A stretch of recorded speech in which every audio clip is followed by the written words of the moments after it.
And the one thing that we kind of can transition to here is although our starting pitchers have been a powerhouse when it comes to starting the game off and really, getting a lot of kind of flyouts, the outfield, making sure, or really strikeouts for that matter. Once we get to the fifth and the sixth inning and we start getting to our relief pitchers and even our closers, we're kind of we're kind of lacking there, lacking to say the least. Yeah, it's the sort of the topic of conversation right now in the Cubs fandom. The bullpen's a mess. It is.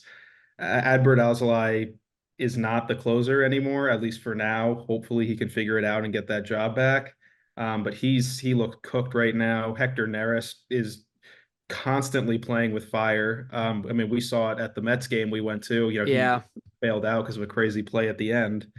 Um, at this point, it feels like Mark Leiter Jr. and like half of the time Yency Almonte are reliable, and that's it. So But even then, it's kind of like a 50-50. I mean, Mark Leiter Jr. has been reliable in the past, but again, even now, it feels like you're kind of playing with fire to see like, yeah, he's reliable, but how reliable is he? Like, I okay, we're putting him on the mound. I hope it goes well.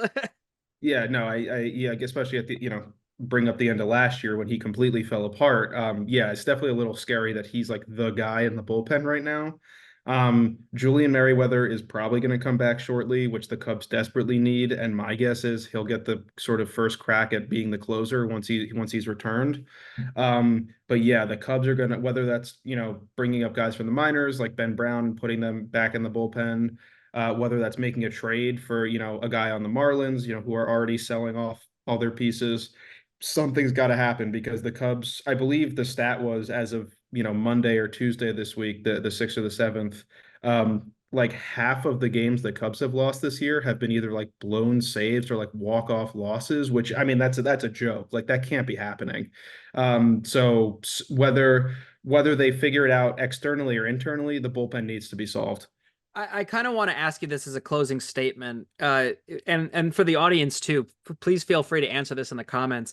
What do you think is the better choice here? Do you think we should just kind of like trade somebody or buy somebody, or do you think we should just bring somebody up from the minors? Because again, we've done it time and time again this past season with we bought Shota Imanaga. We brought him out from the Japanese league, and he was our golden boy.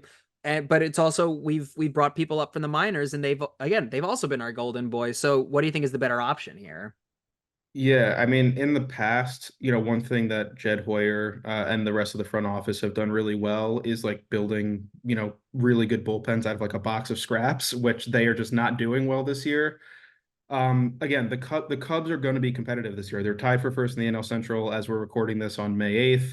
So I would say that they probably need to go out and make an external addition, whether that's for a dominant closer, someone who like we know will, pitch in the ninth inning, or whether that's, more of like a versatile middle reliever. I'm not exactly sure. The price will fluctuate in terms of the prospect package, but the Cubs are gonna, if the Cubs are serious about, making noise in the playoffs, they're gonna have to bring someone in from outside. I totally agree.